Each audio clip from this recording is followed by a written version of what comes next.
On January 13th in 1903, 102 immigrants from the Korean Empire arrived in Honolulu, Hawaii to begin their new lives abroad, and it marked the very first instance of a Korean immigration to the Americas. Our guest today for Touch Base in Seoul has been retracing their steps and the following generations of Koreans that built community in Hawaii in a new documentary series called Words of Wisdom from the Rainbow State. Journalist Jinyoung LEE explores the rich, albeit sometimes dark history of Koreans in Hawaii, and she connects with us today via video from the Aloha State to tell us more about the series and the events that led up to it. Ms. Lee, thank you for joining us today. Oh, thank you. It's my honor.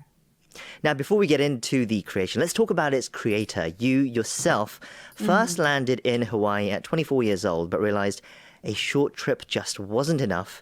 I understand that it was just a year later that you decided to stay in Hawaii for good. Can you tell us more about your story and how you fell in love with Hawaii? Yeah. So back then I had just graduated from college and was working as an editor of Allure Korea. I was enjoying some parts of being an editor.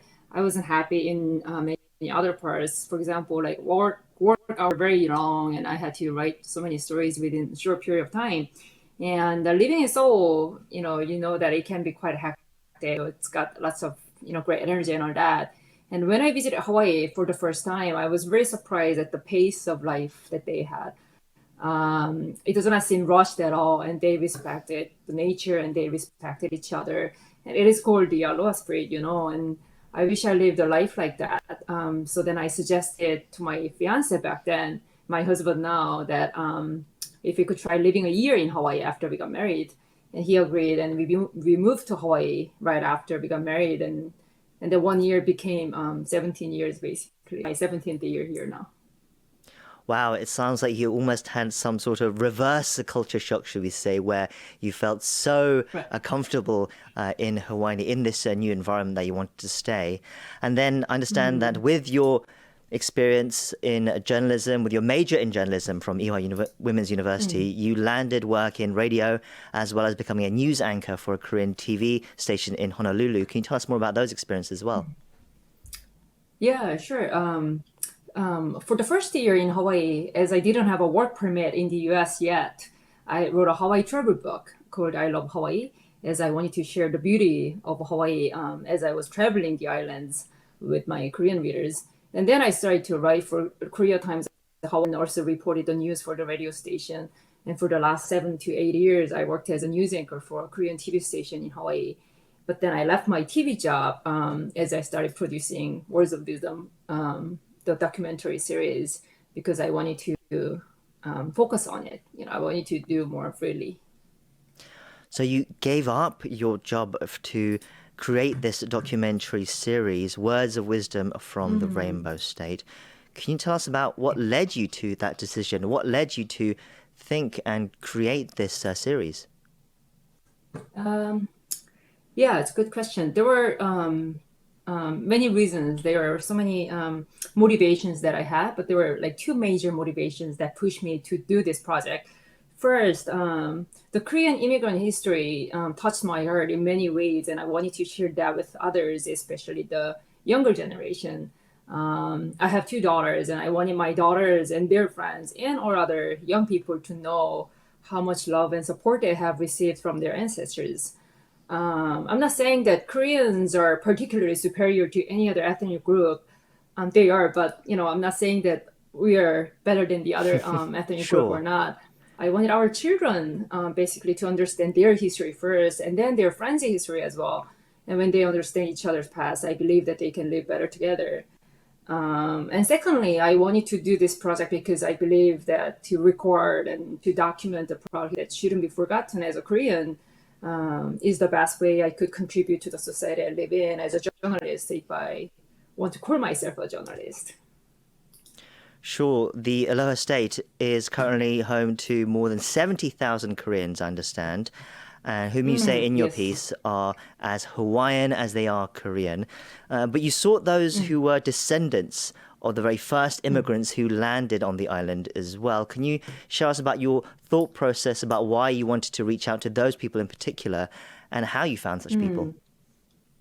Um, yeah, of course, and like Hawaii, while the population is around only 1 million, is still a relatively small place. There is a sense that you are connected to so much of the population here. I literally ask around people I know in Hawaii if they know anyone who has Korean great grandparents or grandparents who came to Hawaii. And I really was able to find some people that had like great stories to tell. And also, obviously, two people that I interviewed out of six people, I mean, five people, were Mayor Harry Kim and also Chief Justice Moon. They are the most famous Korean descendants of Hawaii. So they, were the ones that I wanted to do absolutely. But then the other three, I literally found, by asking people around me. Wow, so you just went out and asked people. So it seems like a lot of Korean Hawaiians are still very much connected to their heritage, to their Korean past then. Yeah, yeah. That really is true. So what did you learn while interviewing these people and making this film that perhaps you didn't know or didn't realize before? And what message did you want to share through this work as well? Yeah, thanks for asking that. That's a great question. Our ancestors, as you know, with their sacrifice and determination, they were able to make it easier for their descendants like me and like you to be also contributing members of our society. And I like to document their work through their children's voices. I thought it's more meaningful because it's not something that you could find from the history book. And their people's story is so interesting. And Hawaii has so many diverse communities that coexist with aloha. And I wanted our film to be a success story, but not of money, but of how Korean Americans and others in Hawaii have tried to live with aloha for each other while maintaining their uniqueness. That's the, I think, bottom line that I wanted to kind of convey.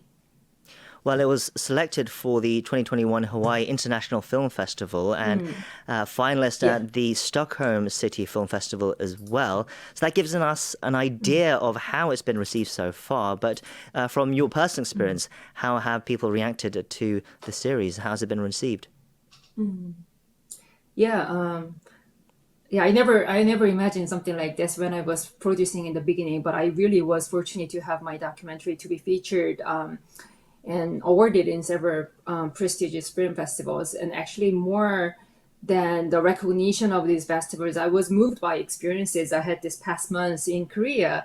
I had a screening in several places. And a lot of Koreans shared their thoughts about the documentary, and I was thankful that they were able to relate themselves, even though they had no connections to Hawaii. And also, a few Korean high school students sent me DM on my Instagram saying that they were so proud of their ancestors after watching our documentary, and that's what made me feel so happy more than anything else. Looking back now, were there any standout moments that happened during the creation of the documentary?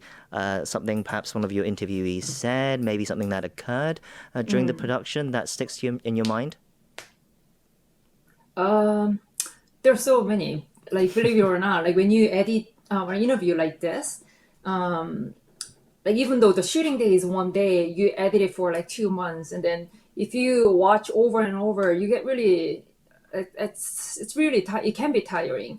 But then because what they have said was it's basically was a words of wisdom. I was never tired of it. I really was thankful that I was able to listen to them and try to deliver it to the younger generations in Korea. For example, like Mayor Harry Kim, he was the very first Korean who became a mayor in the United States. During the interview, he let us see the importance of working hard for others and not just for yourself. But he said it in a much more interesting way than I'm saying it now. And also Chief Justice Moon, who also became the first Chief Justice in the United States, also had this his powerful saying about how as we live, we have to pay the rent, which is to pay back to our communities. He says that everybody like living on this earth has to pay the rent by contributing to the society. And also, Dr. Gary Park, he is a writer and also a documentary filmmaker whose grandmother came to Hawaii from Korea. He reminded us of the deeper love that we all once received through his grandma's story, and how acceptance and the aloha spirit are so important. Yeah, that these are like some of the things that I remember. But I hope you are like listeners or watch our interviews, because some of them are really precious, I feel like. Sure, it seems like through this documentary that you've perhaps paid your rent back to the Hawaiian community as well. The series finale Oh, was thank you. the series finale was just put online at the end of December. So that leads me to ask, what does the future hold for the series then? Without giving too much away, what can viewers expect to see? Oh, sure.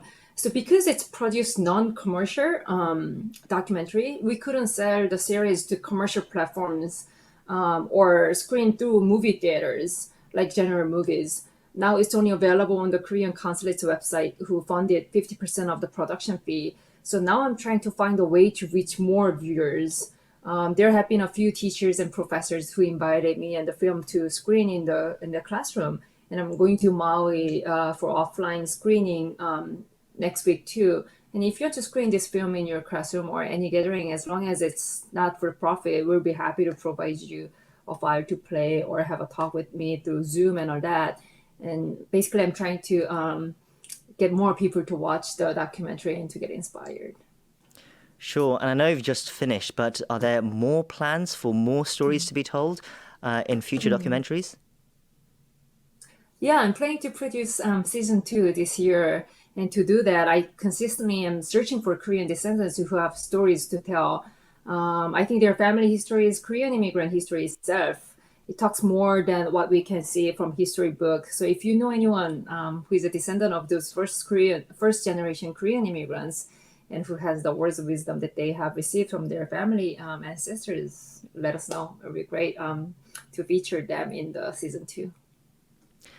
And finally, just as a parting question, do you have any words of wisdom for any young journalists or budding filmmakers who perhaps want to try and tackle their own documentary, or even people in general toying with the idea of traveling off the beaten path?